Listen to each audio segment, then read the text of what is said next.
Et aujourd'hui, on accueille Lorraine Thiel du Quesnoy, qui va nous parler de plein de choses, et notamment de comment construire la coopération avec un enfant porteur de TSA dans notre cabinet. S'il y a des questions, je vous propose de les garder pour la fin de l'intervention, où on se garde comme d'habitude un petit temps pour répondre aux questions. Ok, et ben c'est parti. À toi Lorraine, tu as la parole. Je me rallume le micro. Alors, bonjour à tout le monde. Je suis bien contente de voir qu'on est assez nombreux. Donc aujourd'hui, Charlotte m'a invitée pour parler d'un sujet, moi, qui me passionne, c'est la coopération. Et j'ai envie de dire, avec les enfants TSA, mais ça pourrait être vraiment pas que. On peut tout à fait l'étendre à n'importe quelle population d'enfants. Puis des fois, quand on les reçoit, en tant qu'orthophoniste, en tout cas, quand on les reçoit, des fois, on ne sait pas, mais on voit bien que la coopération peut être compliquée. Donc voilà, on va parler comment établir de la coopération. Je sais qu'il n'y a pas que des orthophonistes qui nous regardent, il y a certainement des parents et peut-être d'autres professionnels. Donc je vais essayer vraiment que ce soit adressé à n'importe quel type de personne qui peut être concernée. Donc, comme vous a dit Charlotte, notez bien vos questions. J'y répondrai à la fin, mais comme ça, les personnes qui doivent se déconnecter à la fin du contenu auront tout le contenu et peuvent rester après pour les questions. Alors, déjà, on va refaire un petit point sur les critères diagnostiques du TSA, donc en se basant sur le DSM-5. Donc il faut qu'il y ait ce qu'on appelle les deux pôles, c'est les déficits persistants de la communication et des interactions sociales observées dans des contextes variés. Et le deuxième point de la DIAD, c'est les caractères restreints et répétitifs des comportements, des intérêts ou des activités.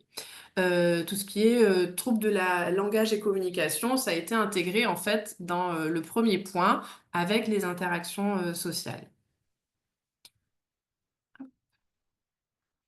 Donc, le premier point de cette diade, on a les donc, déficits persistants de la communication et des interactions sociales.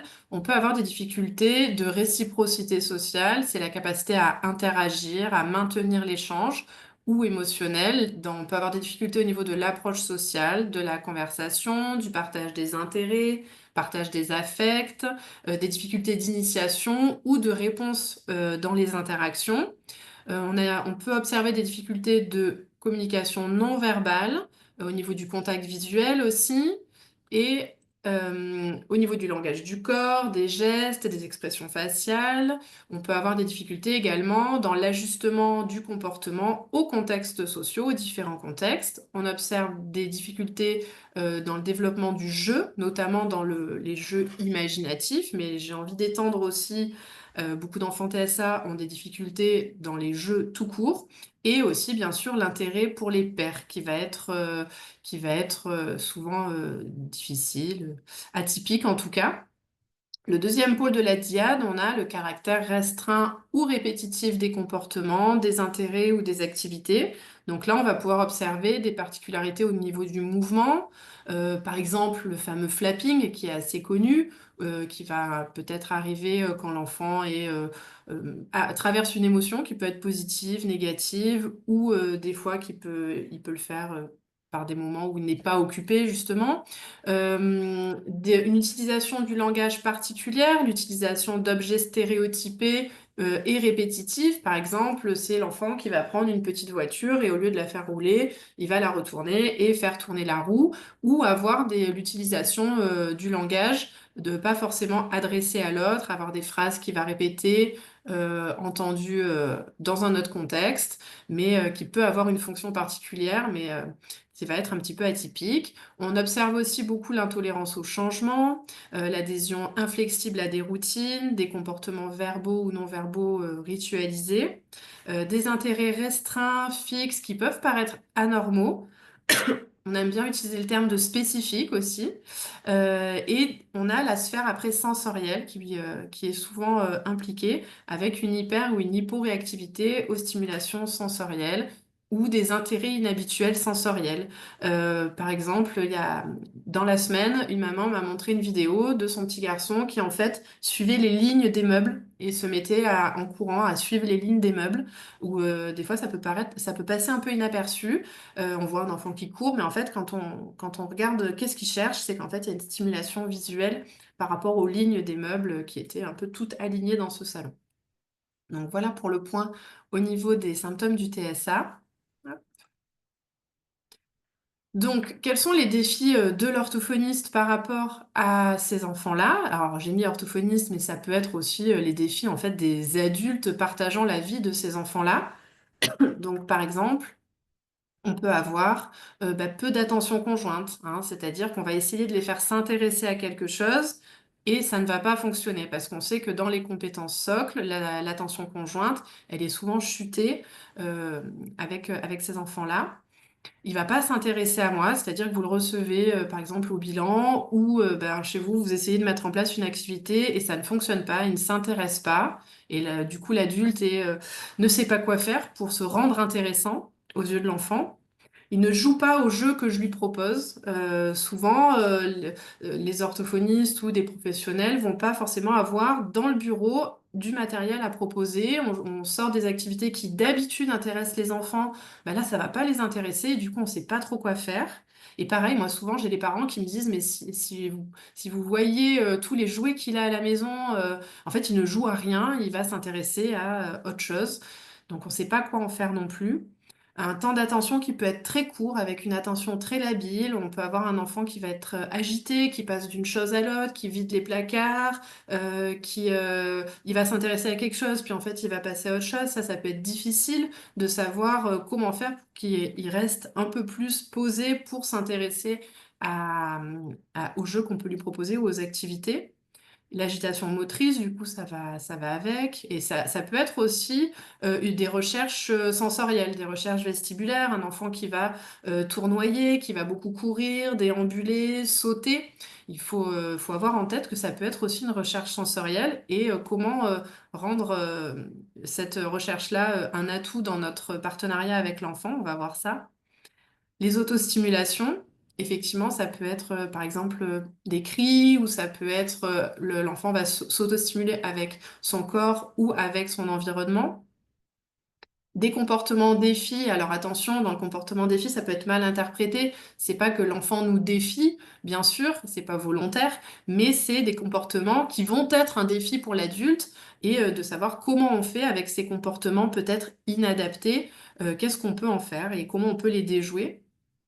Et comment évaluer? Moi, souvent, j'ai les orthophonistes qui me font le retour que, en fait, elles ne savent pas comment évaluer ces enfants qui ne s'intéressent pas au bilan habituellement proposé.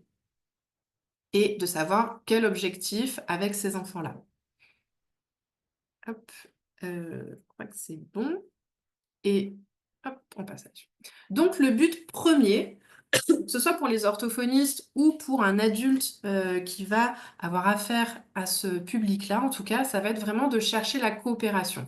Parce que sans la coopération, que vous soyez orthophoniste, psychomotricien, parent, enseignant, AESH, éducateur, si vous n'avez pas la coopération, vous n'aurez pas le reste en fait. Vous pouvez avoir tous les meilleurs objectifs de la Terre. Si déjà l'enfant ne s'intéresse pas à vous et que vous n'avez pas sa coopération, vous n'allez pas pouvoir aller bien loin.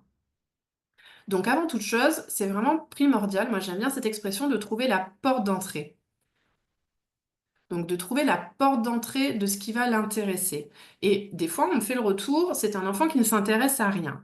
C'est faux. Tous les enfants, toutes les personnes s'intéressent à quelque chose. Par contre, ça peut être difficile de savoir à quoi ils s'intéressent et de rendre ça intéressant pour nous vers les objectifs vers lesquels on veut aller. Mais déjà, de trouver la porte d'entrée, c'est déjà une première chose très importante.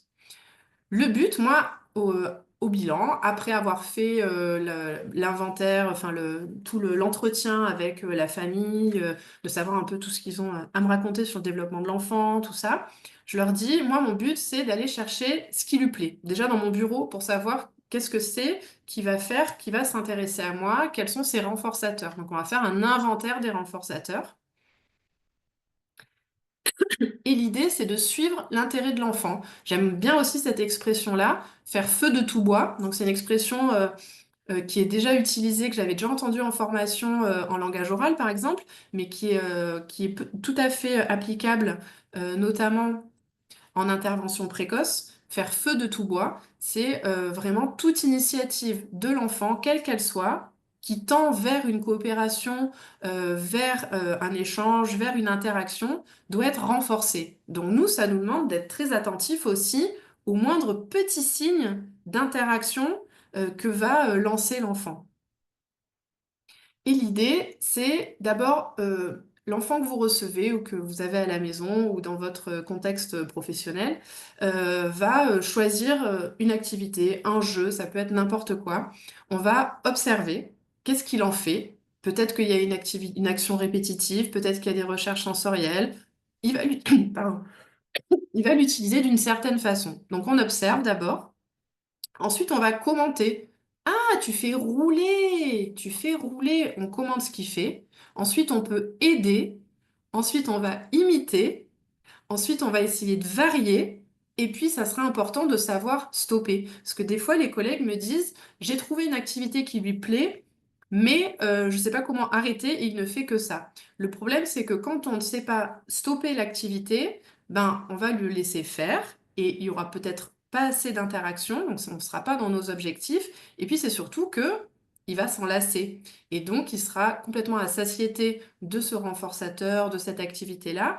Et après, ben, vous aurez plus de renforçateur. Donc l'important, c'est vraiment de savoir aussi stopper, même quelque chose qui lui plaît, et de déceler un petit peu le bon moment pour stopper. Donc tout ça, ce sont les bases de l'intervention précoce. Vous pouvez aller creuser, si ça vous intéresse, le modèle de Denver, qui est fort intéressant, et sur l'intervention précoce. Et c'est ainsi qu'on va s'associer à ce qu'aime l'enfant. C'est très important de trouver ce qui lui plaît pour s'y associer. Et ainsi, on va créer du pairing. Hein. Le pairing, c'est le fait d'associer un stimulus neutre, ben, l'adulte, qui à la base est tout à fait neutre aux yeux de l'enfant, qui n'est pas intéressant, on va l'associer, on va s'associer donc à quelque chose qu'il aime. Et ainsi, on va avoir sa coopération, on va avoir déjà son intérêt parce qu'on sera associé à des choses qu'il aime. Donc, je vous ai mis un exemple d'ouvrage, moi, que j'aime beaucoup. L'intervention précoce en autisme, alors, et ça peut être appliqué pas que à l'autisme, mais du moment que vous recevez un enfant jeune pour qui la coopération est un peu compliquée, c'est un livre qui est très bien fait et que je prête aussi facilement aux parents. C'est très bien expliqué, c'est très facile à lire. Vous avez la version pour les pros aussi, où là, c'est un petit peu plus technique. Et à la fin, vous avez une grille dont je vais vous parler après, qui est intéressante pour l'évaluation. Hop. Donc, quelles idées on peut avoir pour créer ce pairing-là? Ben, ça va vraiment dépendre de l'enfant. Il faut vraiment questionner la famille et en tant que parent aussi, se questionner sur qu'est-ce qu'aime mon enfant, qu'est-ce qui l'anime en fait. Il y a forcément quelque chose qu'il aime. Donc, alors, en activité, moi, souvent, c'est quand même les bulles. C'est quand même une valeur sûre, les bulles, parce qu'il y a la fascination visuelle. Alors, des fois, il peut y avoir des enfants qui ont du mal à suivre du regard, donc il faut voir par rapport à où on se met dans son champ de vision. Mais en tout cas, les bulles, c'est vraiment, en général, quelque chose qui va bien fonctionner, parce que souvent, ils ne savent pas le faire eux-mêmes, ils vont avoir besoin de vous pour le faire. Et donc là, on va peut-être avoir des demandes qui vont émerger, on va avoir plein de choses intéressantes. Et en tout cas, de l'attention conjointe et du coup des interactions. Ce genre d'activité, donc c'est pour des enfants plutôt petits ou en tout cas avec un développement cognitif où ils sont intéressés par ce genre d'activité. Alors souvent, ça fonctionne avec le public d'enfants assez jeunes avec un TSA parce qu'il y a le côté rotatif, on a le jeu qui tourne, la boule qui tourne et puis répétitif. Moi, j'aime bien ce genre de jeu parce que ça me permet de contrôler mes renforçateurs, hein, me contrôler ce que l'enfant aime, où je vais récupérer les balles et ainsi je vais pouvoir avoir bah, du regard quand il va vouloir la balle et que je vais lui donner. Je vais peut-être avoir travaillé la demande de la balle. Je vais pouvoir faire des commentaires sur elle roule, sur la couleur, sur des petits mots que je vais utiliser en fait pour jouer à ça. Donc ce genre d'activité, ça plaît bien pour le côté rotatif et répétitif. Le toboggan à voiture, je m'en sers aussi beaucoup, où c'est pareil, on a le côté itératif où ça va se répéter et on peut contrôler le matériel et récupérer les voitures et ne pas laisser l'enfant jouer seul en fait, parce que là on n'aura pas d'interaction, ce sera pas intéressant. Donc je récupère les voitures et je lui redonne une par une, j'attends d'avoir son regard, son sourire. Et on peut peut-être aussi essayer des petites verbalisations avec le pré-feu, partez, qui est un pas vers les intraverbaux pour ceux qui ont le VB-MAP en tête, qui est, un, qui est quelque chose à travailler au niveau du langage, ou en tout cas le fait d'initier un échange verbal. On peut avoir les couleurs aussi, on peut avoir le vocabulaire qui va en lien avec ce jeu. Parce que des fois, j'ai des parents qui me disent, mais à quoi ça sert de travailler ça? À quoi il sert ce toboggan à voiture ou cette tour de billes? Et j'aime bien leur répondre, ah ben comme ça ne sert à rien. C'est quels sont mes objectifs? Mes objectifs autour de ces jeux-là, ce sont les compétences socles, ce sont l'échange du regard, l'interaction, les demandes, les verbalisations, enfin tout ce qui est l'imitation, tout ça. Et en fait, ces jeux-là ne sont qu'un média qui me permet, moi, d'aller vers mes objectifs et qui vont intéresser l'enfant. Ensuite, on a ce merveilleux éléphant qui fait de la musique et qui souffle des balles. Que j'ai acheté sur Vinted 3 fois rien, parce que en général, quand on est parent, les choses comme ça, on veut s'en débarrasser. Donc ce matériel-là, vous pourrez le trouver assez facilement pour vraiment pas cher. Alors c'est assez consommateur de piles, mais en tout cas, souvent les enfants aiment le côté où la balle souffle, c'est très récréatif. Et en intervention précoce, on cherche aussi, j'aime bien l'expression où on dit qu'on va augmenter le quotient d'amusement de l'enfant. Hop, j'ajoute en même temps. On augmente le quotient d'amusement, on cherche à ce que l'enfant s'amuse. Le but, c'est vraiment que l'enfant, quand il est avec vous, il doit s'amuser. Et vous, vous avez vos objectifs en tête. Mais du moment qu'il est content de s'amuser avec vous, vous allez pouvoir avoir vos objectifs et aller au bout de vos objectifs. Si vous ne vous rendez pas intéressant aux yeux de l'enfant, ben, les objectifs, ça fonctionnera pas. Donc, ce jeu-là, la contrainte, c'est qu'en fait, l'enfant peut s'enfermer un petit peu dedans et jouer seul. C'est pas le but. Donc, on a un petit bouton on-off. Moi, souvent, je contrôle pour que l'enfant saisisse bien que c'est moi qui décide quand est-ce qu'on redémarre. Et du coup, il est obligé, entre guillemets, de s'amuser avec moi pour avoir accès à ce qui est récréatif. Ensuite, on a ce merveilleux jeu d'une pumping car, la pompe à ballon, où là, j'ai quand même peu d'enfants qui résistent à ce jeu-là parce qu'ils aiment beaucoup. Et vu que c'est un petit peu difficile à brancher, à mettre, ils ont besoin de vous pour le faire. Et là, on va pouvoir faire plein de commentaires au niveau langage, on peut avoir du regard, on peut avoir de l'imitation et on va beaucoup s'amuser autour de ça. Après, vous avez tout ce qu'on appelle les routines socio-sensorielles, où là, ça peut être avec matériel, pas matériel, hein. Ça peut être les bulles, ça peut être l'utilisation de rubans de gym, par exemple, où on va avoir quelque chose de très rigolo, très visuel, et tout simplement les chatouilles. Alors après, attention, par rapport au consentement, est-ce que l'enfant est OK qu'on le touche? Est-ce que l'enfant est OK qu'on lui fasse des chatouilles? Ça, c'est à tester aussi. Moi, souvent, je demande aux parents, est-ce qu'il aime les chatouilles? Est-ce que vous êtes OK? Est-ce que lui a l'air OK? Je vais pas le forcer à faire des chatouilles si c'est quelque chose qu'il ne veut pas.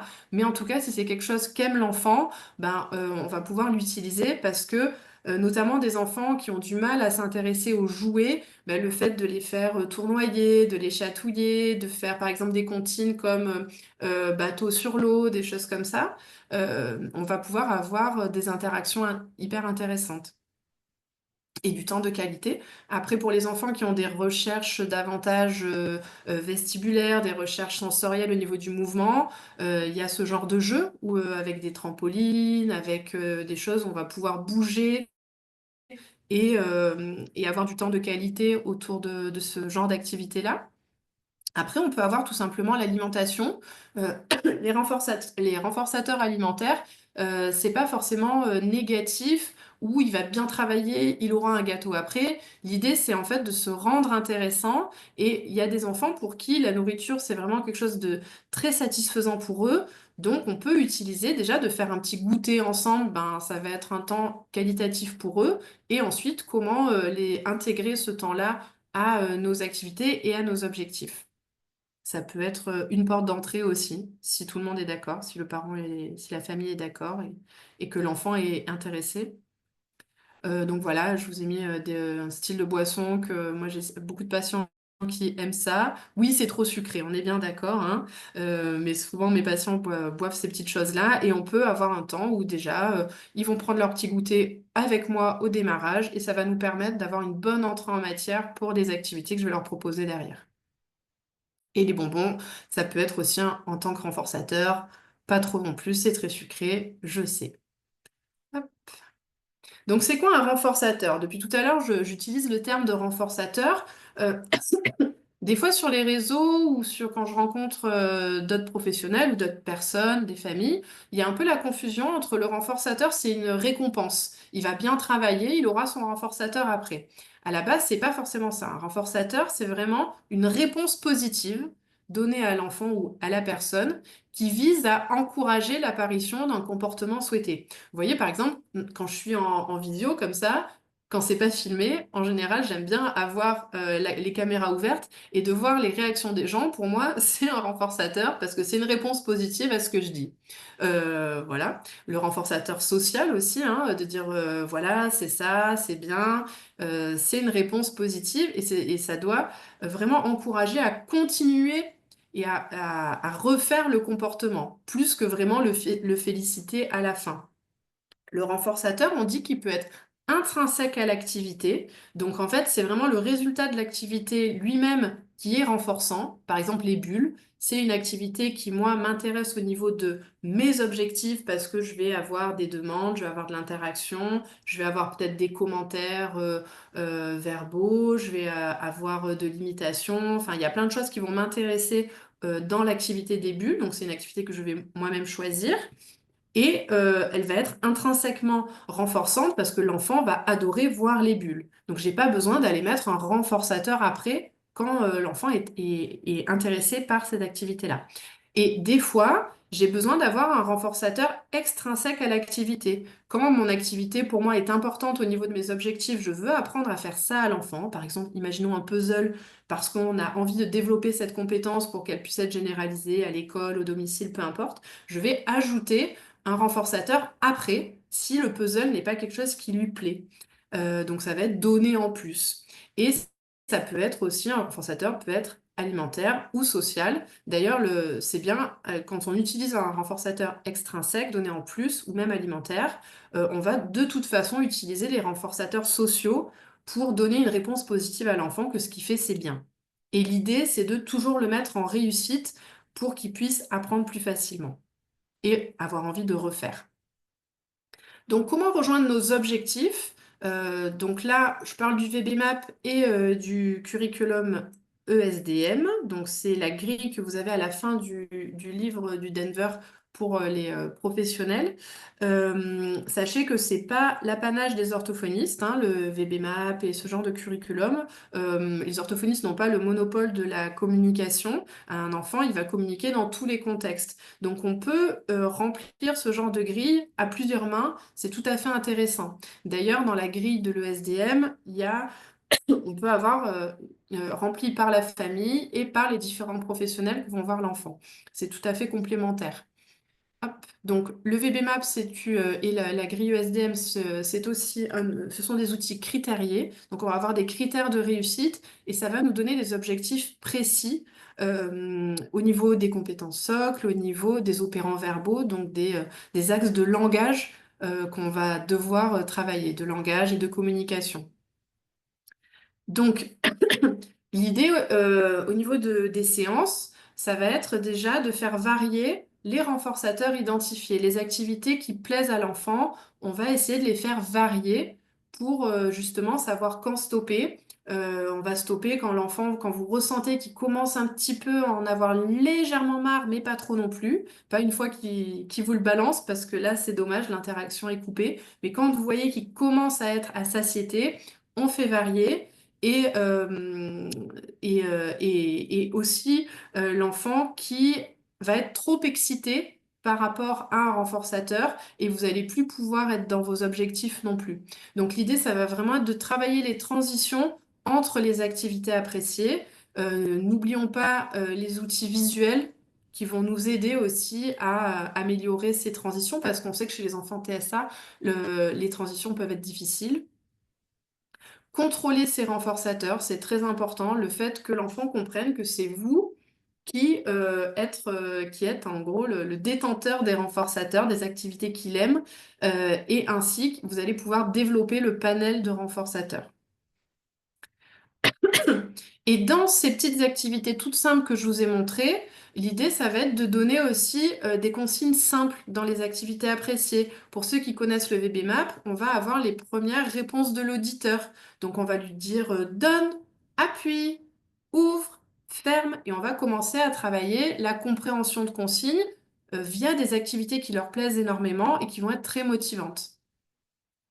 Et ensuite, une fois qu'on arrive à avoir un petit peu ces activités plaisantes qu'on arrive à alterner, à commencer, à finir, et que c'est un petit peu structuré comme ça, on va inclure des activités peut-être un petit peu plus dirigées entre les activités plaisantes. Donc par exemple, l'enfant adore les bulles. Mon objectif, je veux lui apprendre à encastrer un puzzle. Et ben, entre deux bulles, on lui propose une pièce de puzzle, il encastre. Au début, on demande très petit pour pouvoir valoriser, c'est super, bravo, et on va faire des bulles ensuite.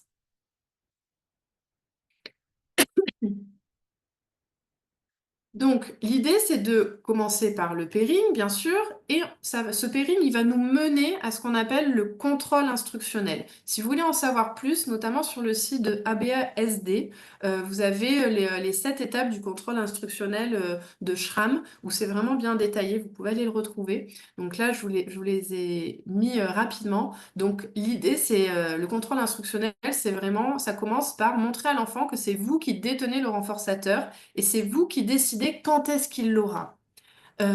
Ensuite, l'idée, c'est vraiment de se rendre agréable pour que l'enfant ait envie de passer du temps avec nous. Moi, une des premières choses que je dis aux parents, je leur dis, le but, c'est que votre enfant, il soit déjà content de venir. Une fois que j'ai ça, on va pouvoir faire plein de choses. Et vous devez être digne de confiance par rapport à l'accès au renforçateur. Si l'enfant fait une tâche qu'il aime moyen parce qu'il sait que derrière, il va avoir quelque chose qu'il aime mieux, même si c'est la fin de séance, tant pis, vous essayez d'écourter, il faut qu'il l'ait. Parce que sinon, si vous n'êtes pas digne de confiance sur l'obtention de ces activités appréciées des renforçateurs, ben derrière, ça va plus fonctionner. Il va se dire, c'est pas la peine que je le fasse parce que de toute façon, je l'aurai pas. Montrez à l'enfant que c'est en vous écoutant qu'il aura ce qu'il veut. Donc forcément, au début, on va baisser l'exigence. On va demander 3 fois rien pour être en réussite. Et ensuite, on va pouvoir augmenter nos exigences. Et on renforce absolument positivement chaque comportement qui tend vers le contrôle instructionnel. Dès que vous avez l'impression que l'enfant vous écoute un petit peu, suit vos consignes, est en attente de ce que vous allez faire, on renforce à fond, c'est ce qu'on cherche. Il faut connaître bien sûr les priorités de l'enfant et les vôtres par rapport à ce qui intéresse l'enfant, ce qui l'anime et vous, vos objectifs, comment faire pour que les deux se rejoignent. Et on va montrer à l'enfant que qu'ignorer vos instructions ou avoir des comportements négatifs ne permet pas l'accès au renforçateur. Et on va vraiment valoriser les comportements positifs. Donc, moi, j'aime beaucoup, je ne pouvais pas finir cette séquence sans parler de la CA, de la communication augmentée alternative. Alors là, c'est un tout petit point de lumière sur, donc j'ai choisi de vous montrer les tableaux de langage assisté, qui sont des outils basiques, contextuels. Ce sont des outils qu'on va utiliser uniquement dans un contexte particulier. Ce ne sont pas du tout des outils qu'on appelle robustes, linguistiquement robustes, qui vont permettre une communication complète, mais ça peut être des outils qui vont nous permettre de compléter ces temps-là, parce que souvent, des fois, j'ai des orthophonistes qui me disent, ben oui, les bulles, je vois qu'il aime bien faire les bulles, mais je ne sais pas quoi en faire. Ben déjà, on peut commencer à modéliser nous, en faisant les bulles, en montrant, en fait, bulle, tu veux encore des bulles, je souffle, et donner ainsi un bain de langage alternatif avec des outils visuels qui vont être, qui vont vraiment améliorer la compréhension aussi et pouvoir donner une possibilité d'expression, à ces enfants-là. Donc voilà pour mon petit tour d'horizon sur le pairing. Donc je vous remercie de votre attention. C'est vrai que j'ai démarré bille en tête et je me suis pas présentée. Donc pour ceux qui me connaissent pas ou qui tomberaient sur cette vidéo, donc je suis Laurent Thiel Duquesnoy, je suis orthophoniste et formatrice dans le domaine du TSA. Et donc voilà, j'ai la page l'ortho et les TSA où j'essaie de mettre beaucoup de contenu gratuit, notamment pour les parents, pour les autres professionnels concernant l'autisme. Puis après, vous pouvez retrouver mon travail chez Planète TSA et chez Oseo. Donc voilà, je crois que je suis dans le timing. Donc si vous avez des questions, il y a pas de souci, vous pouvez, j'y répondrai avec plaisir. Ça va, Charlotte? Parfait. Allez, super. Timing parfait. Merci beaucoup, Lorraine. C'était hyper intéressant. Je pense que ça peut donner plein de pistes pour, bah, comme tu disais, les parents, les pros, l'entourage des personnes avec un TSA. Donc pour les questions, vous pouvez les poser dans le chat ou prendre la parole. Avec plaisir, on y répondra. Enfin, j'y répondrai. Si tout était clair et qu'il n'y a pas de questions, bah, c'est merveilleux. Mais n'hésitez pas, hein, Bah oui, le direct, c'est fait aussi pour pouvoir interagir avec la conférencière. exactement. Bonjour, je sais pas si vous m'entendez. Oui, tout à fait. Bonjour Claire. Bonjour, moi j'avais une petite question. J'ai un patient avec qui j'essaie d'appliquer tout ça et ça fonctionne plutôt bien. Il y a un souci que j'ai pas encore réussi à résoudre, c'est quand j'essaie de contrôler le renforçateur et bon bah que c'est pas la bonne journée. Parfois, quand je reprends la voiture ou le truc qui l'intéresse, bah ça part un peu en crise et du coup je ne sais pas bien comment me comporter par rapport à ce comportement-là. Donc c'est la gestion de la frustration en fait de ton patient ou de ce que je comprends, c'est un comportement qu'on appelle obtention de tangible en jargon ABA, où c'est qu'il veut absolument cet objet et que toi, tu as du mal du coup à gérer cette frustration-là. C'est bien ça? Ouais, je travaille beaucoup les demandes avec lui et ça commence à bien émerger, c'est pas mal. Mais il y a vraiment des fois où, bah, quand il n'est pas forcément disponible ce jour-là, c'est compliqué. Quand je reprends le renforçateur pour susciter une nouvelle demande, etc., bah, parfois ça part en crise. Et du coup, voilà, je sais pas si je sais pas bien comment réagir du coup quand c'est comme ça. Oui, ben en fait, je t'invite à réfléchir aux autres fonctions de communication aussi. Alors, travailler la demande, c'est bien, mais tu pourrais essayer peut-être d'amener ton patient, notamment avec des outils de communication, à aller à autre chose que la demande, parce qu'effectivement, le fait de travailler uniquement la demande, on se pose ce problème-là, où en fait, il demande, je ne sais pas si tu utilises peut-être un échange de pictos ou quoi, il fait une demande, on lui donne, et ensuite, on est uniquement dans cet échange-là. Et il y a le moment où on va lui dire non. Et il faut qu'il accepte que non, on passe à autre chose. Donc, tu vois, peut-être avec un tableau de langage ou avec un outil de com où tu vas pouvoir commenter et aller vers d'autres choses que de la demande. Par exemple, si c'est la voiture, elle roule vite, on s'échange. Peut-être diversifier tes objectifs de travail avec cet objet voiture. Et ensuite, si vraiment tu as besoin de travailler la transition, puisque de toute façon on en a besoin, d'aller vers des outils peut-être visuels. Si tu sais qu'il va vouloir la voiture et ensuite, toi, tu vas vouloir faire autre chose, peut-être que tu peux essayer de mettre, tu vois, un petit séquentiel d'activités avec voiture, ballon, bulle, j'en sais rien. Et peut-être essayer de trouver un renforçateur qui va être encore plus kiffant que cette voiture-là et qui va lui permettre de passer à autre chose. Après, si un renforçateur prend trop de place et devient contre-productif, eh ben, on peut faire une petite extinction aussi et puis cacher cette voiture pendant un temps pour essayer de l'intéresser à autre chose quand vous voyez que c'est trop envahissant. Est-ce que Ouais, ça répond à ta question? ouais, c'est ce que j'essaye de faire. Je pense qu'il faut que je travaille un peu les transitions avec lui pour que ce soit plus facile pour lui et qu'il s'enferme pas toujours dans ce renforçateur qu'il aime bien. Puis une fois qu'il a obtenu tout ce qu'il a demandé, bah après il joue tout seul et ça l'intéresse plus. Donc Ouais. faut Et puis proposer. pense bien à essayer de diversifier tes fonctions de communication et de pas être que dans la demande aussi. C'est super important. Et puis c'est vrai qu'on a tendance à... La demande, c'est très important, mais l'idée, c'est de faire aussi autre chose que de demander, de commenter, de faire plein de choses. Ouais, tout à fait. Merci. Avec plaisir. Alors, il y en a une dans le chat. Donc, je lis la question du chat. Bonjour Lorraine, merci pour ce récap qui fait du bien. Former VBMAP ESDM. J'essaie de tout gérer avec des renforts intrinsèques, hein, donc c'est les renforts, les renforçateurs qui sont naturellement intéressants pour l'enfant, mais je me heurte avec certains tout petits et des débuts de prise en soin avec leur niveau réceptif très faible, leur rigidité, alignement, etc. Ce qui me bloque parfois aussi sur les transitions, ne vont pas forcément regarder les outils visuels. Oui, alors effectivement, hein, quand on met en place des outils de CAA, on part sur de la présomption de potentiel, hein. En fait, on ne sait pas s'ils vont pouvoir prendre, ou on ne sait pas quand est-ce qu'ils vont pouvoir prendre, mais en tout cas, on est intimement convaincus qu'ils sont capables d'apprendre. Donc, il faut, nous, en tant que professionnels ou en tant que parents, rester motivés et continuer de modéliser, même si on a l'impression que ça les intéresse pas. Et effectivement, au début, le niveau réceptif peut vous sembler très faible, mais on peut avoir des belles évolutions à ce niveau-là. Moi, j'aurais envie déjà, peut-être, tu sais, tu as en ESDM, tu as un arbre décisionnel. Pardon, j'ai eu quelqu'un qui a voulu rentrer dans mon bureau. Un arbre décisionnel sur qu'est-ce que je fais quand mes renforçateurs ne fonctionnent pas, vers quoi qu'est-ce que je peux faire varier. Ben, il y a la structure du temps avec les renforçateurs. Déjà, je peux faire varier, avoir des outils visuels. Je peux essayer de faire varier mes différents renforçateurs. Des renforçateurs alimentaires aussi qui peuvent m'aider à ce niveau-là à faire varier.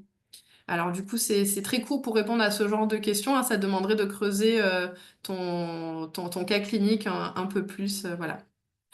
En tout cas, merci pour ta question. N'hésite pas à revenir me solliciter si t'as besoin. Si quelqu'un d'autre a des questions. Alors, bonjour Lorraine, merci pour cette petite conférence. Concernant l'utilisation des TLA, comment savoir si on propose du TLA ou si on reste sur l'utilisation de signes, par exemple le encore? Alors, ce qui est vraiment intéressant avec la CA, c'est la multimodalité. Donc, c'est pas parce que on signe qu'on va se dire, ben, je fais pas autre chose. On peut tout à fait et signer et pointer. Par exemple, sur le TLA des bulles que je vous ai montré, vous pouvez très bien pointer bulle et puis faire le signe bulle, pointer le encore et signer le encore. Ça peut tout à fait coexister. Donc, je sais pas si ça répond à ta question. Et juste sur le encore, faites attention avec l'utilisation du encore, notamment dans le TSA, parce que le encore, il est très contextuel. En général, c'est un mot que les enfants jeunes acquièrent rapidement parce qu'ils vont comprendre que quand c'est encore, c'est quelque chose que j'ai déjà eu et qui a une réitération d'action. Et quand on utilise comme demande le encore, l'enfant qui a un TSA peut ne pas voir le contexte et demander dans un autre contexte quelque chose en disant encore, sauf qu'on n'aura pas ce qui est avant. Donc moi, je conseille toujours de dire par exemple bulle encore ou encore les bulles et de toujours mettre le mot cible avec le encore. Donc tu peux tout à fait utiliser différents outils de CAA conjointement, c'est la multimodalité. L'idée, c'est vraiment de multiplier toutes les possibilités de communication. Non, essaye, tu verras, il n'y a pas de raison que ça la perturbe. C'est la modélisation qui va faire qu'elle va s'en saisir.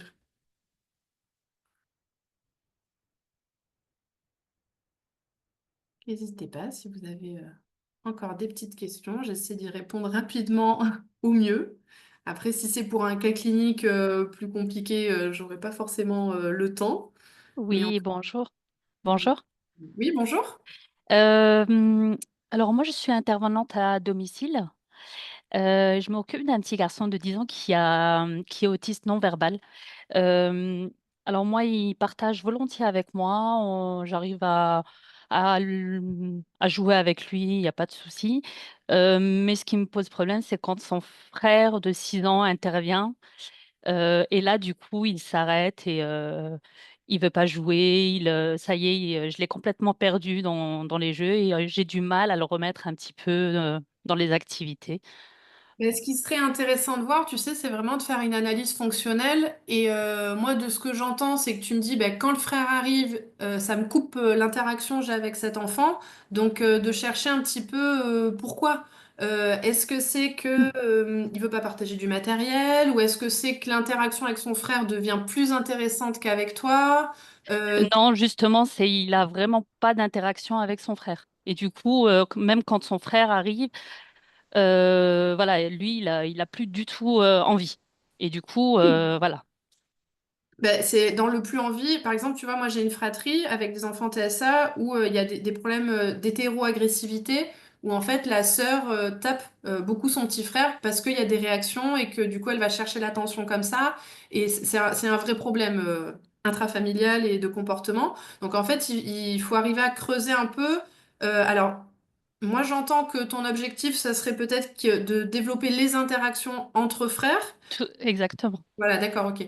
Dans ce cas, si le frère a plutôt un bon niveau de compréhension, et ben en fait, il faut que toi, le pairing que tu as pu avoir avec le grand, avec l'enfant qui est ton patient, enfin, je sais pas si on dit patient, Ouais, mais avec l'enfant avec qui tu travailles, ben qu'en fait, le petit frère puisse avoir le même pairing en fait et puisse s'intégrer à vos interventions, à vos interactions et de vouloir jouer de la même façon au départ. Alors, ce qui peut être difficile pour un enfant petit, c'est que lui, il va avoir envie de jouer avec ses jeux, son Playmobil, mais peut-être, hein, mais de lui expliquer peut-être où en est son frère, même s'il est plus grand que lui, qu'est-ce qui va l'intéresser, et ça peut être une piste, tu vois, ouais, de rendre le petit frère ton allié, en fait, et que justement, qui rentre dans ce pairing que toi, tu as pu mettre en place avec lui. d'accord. Ça se fera Ok. pas naturellement en tout cas. Et je pense qu'il y a Oui, des aides pour rendre ce frère intéressant. oui, oui, c'est ça qu'il faut que je trouve. C'est vrai que c'est un peu compliqué de trouver un point commun. Après, tu peux très bien aussi demander à ce petit frère, à ton avis, qu'est-ce qui intéresserait ton grand frère de tes jouets? Réfléchis. Et peut-être qu'il va avoir une idée que toi, tu n'auras pas forcément eu parce que peut-être que tu connais pas les jouets que le petit frère a, mais faut que tu t'en fasses un allié en fait dans la relation. D'accord, super. Très bien, merci beaucoup. De rien. Je dois retourner travailler. Merci Lucie pour ton retour. Oui, bah, de toute façon, c'est l'heure. On est Oui, on va s'arrêter là. Merci mille fois, Lorraine, puis avec, d'avoir pris le temps pour les questions. Et avec. tu reviens quand tu veux. Ça marche.